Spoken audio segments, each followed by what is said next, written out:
Hey, Vinyl Community, Jeff here. I am back, and we are going to jump on another year, 10 great albums from a year. We're back up. We are up to 1984. Absolutely an impossible hard year.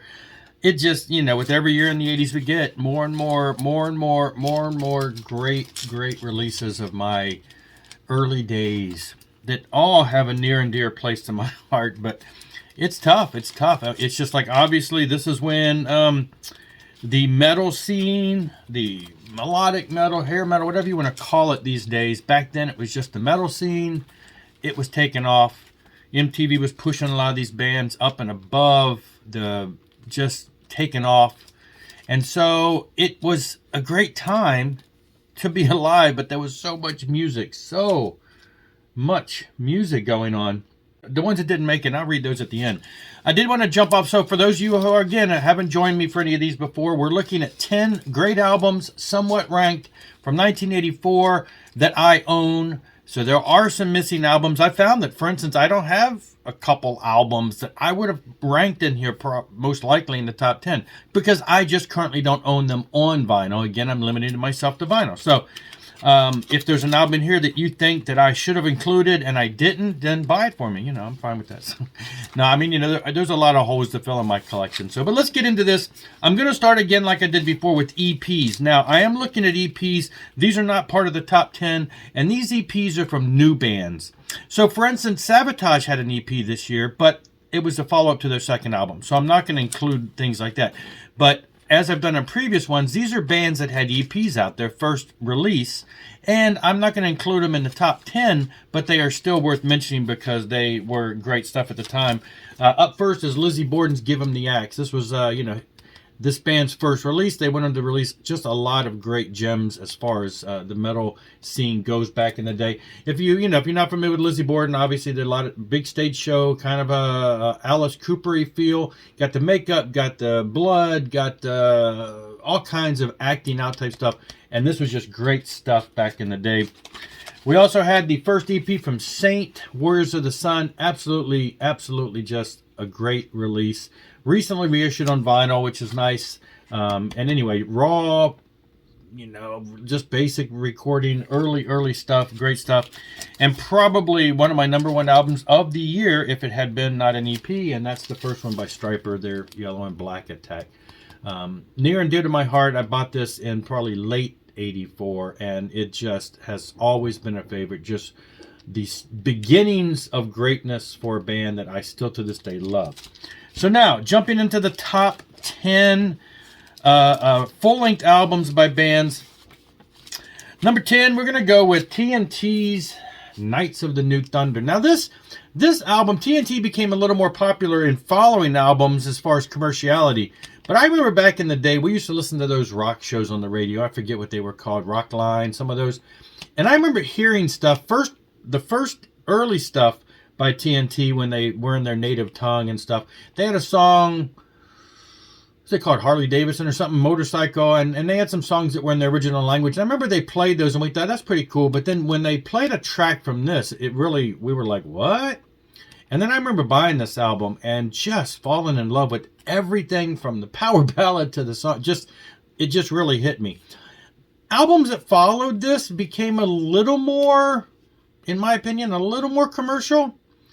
But I never really got into them. And still to this day, this is the only one I own by them. Not that I don't want to. I've got their stuff digitally. But it's just this one, for some reason, has always stuck with me. I don't know why. Great stuff. This had to be in here. I was debating because there are a lot of great releases. And I thought, this one's a given. But,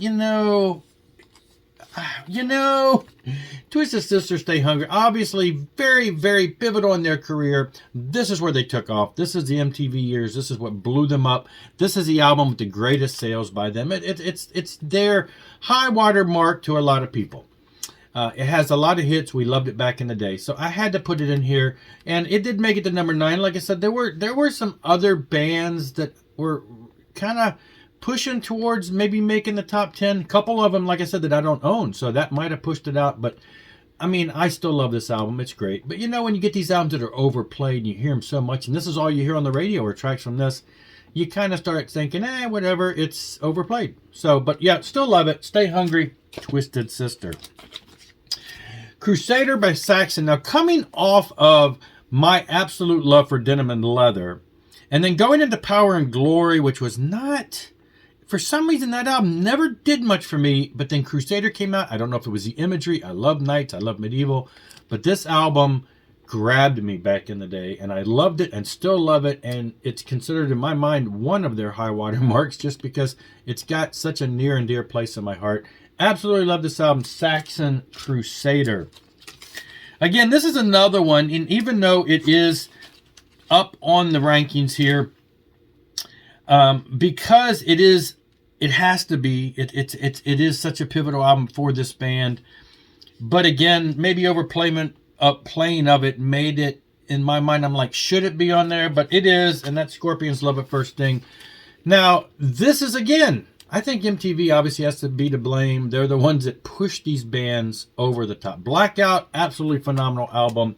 But this is the one with Rock You Like a Hurricane. This is the one with all the hits. This is the one that really got the worldwide live album. All the big songs that we know and love to this day tended to come from this era, and this is when, they became a bit more on the radio friendly. Not really radio friendly, but this is when the radio started playing them. This is when MTV started playing them. So Love at First Sting by the Scorpions had to be included here. And then at number 6, this one I had a hard time ranking because I absolutely love it, and I just don't know, is it, whatever. This is where I ranked it today, and that's the first Metal Church album.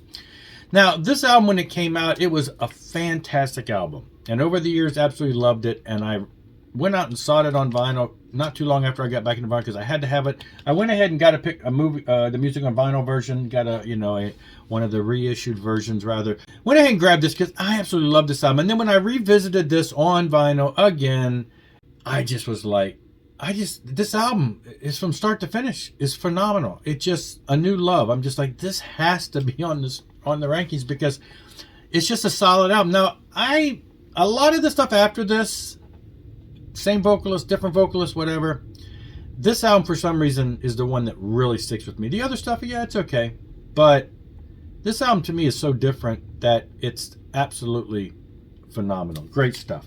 And then number 5, and this one bounced around because, obviously at the time, absolutely essential. Played it all the time. Played it to death. MTV played it to death. Again, maybe that's why I ended up bouncing it down some. But up at number 5 is Rats Out of the Cellar. Their first full-length album had all the hits that MTV was playing.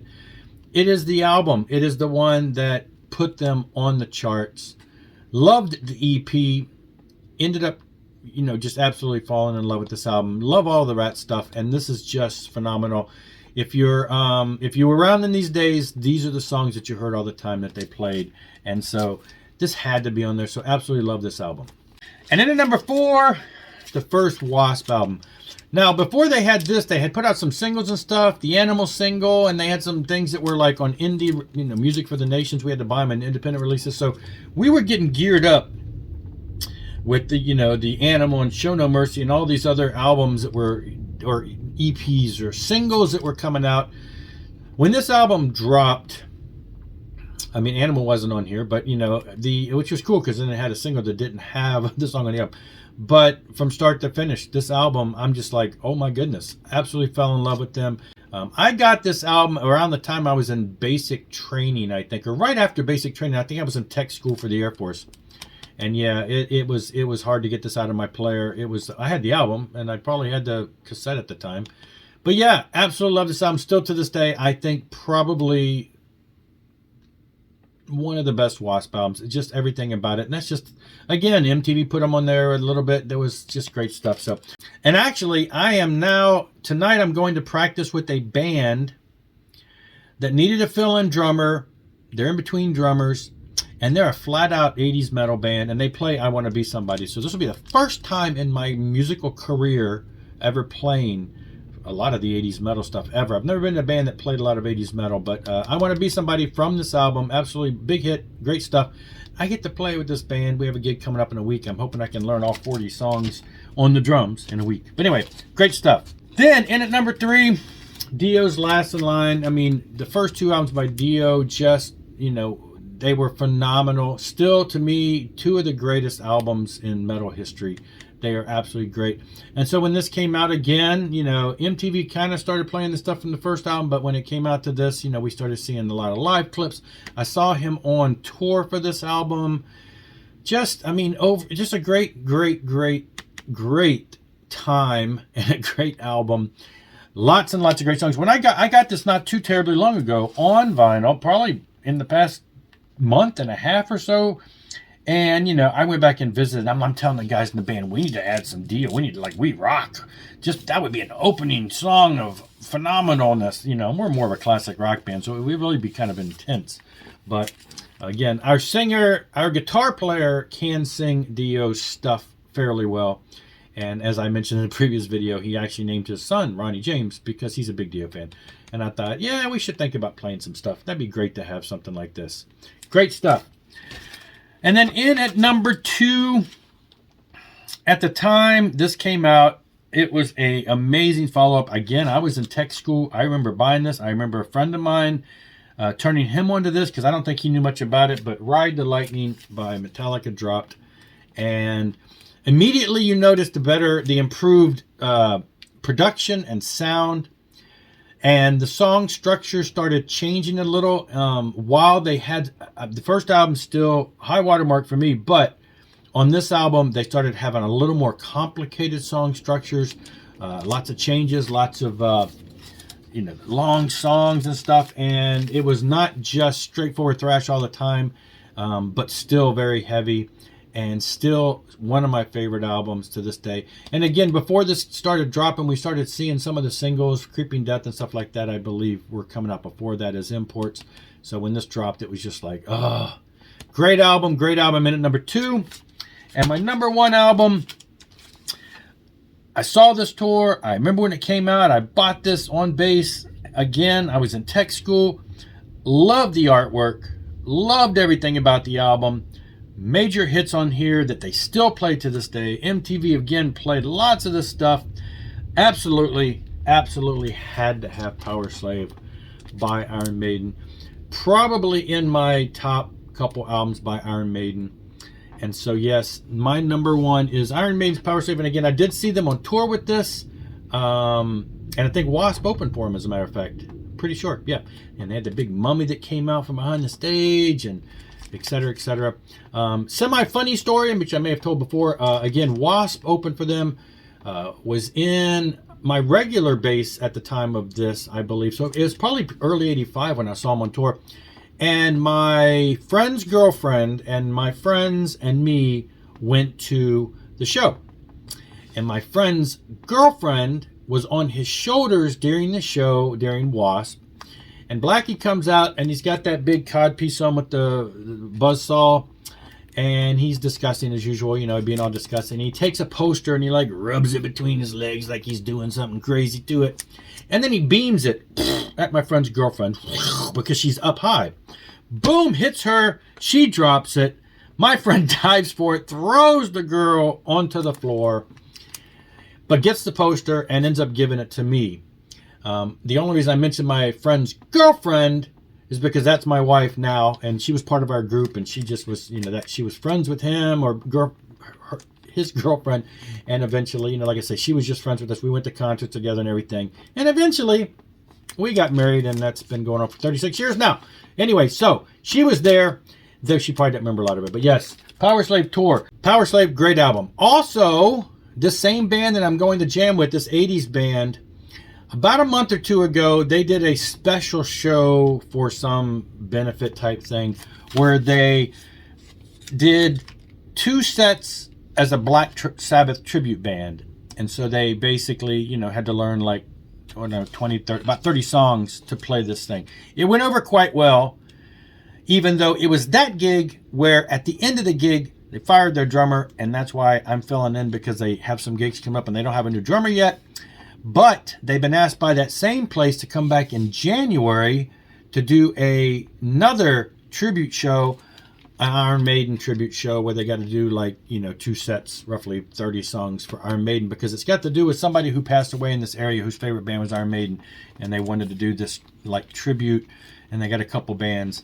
So until they find the regular drummer, I will probably be joining them for an Iron Maiden tribute show in January. So I've got to learn a bunch of songs on drums. But anyway, that's it. Top 10 albums. Great stuff. Some of the ones that we missed, obviously Van Halen Jump, the first Bon Jovi album, Kiss's Animalized, Whitesnake Slide It In, the first Kick-Axe album, the first Anthrax album, Fistful of Metal, the first Armored Saint album, the first Black and Blue album, the second Dokken album, Tooth and Nail, Fastways, All Fired Up, great stuff, the first Great White album, the first Grim Reaper album, Walking on Razor's Edge by Helix, the Hellstars, Burning Star. We got Judas Priest, Defenders of the Faith, which probably would have made it had I had that on vinyl. Keel's Lay Down the Law, probably, again, I don't have that one. The Blitz by Crocus.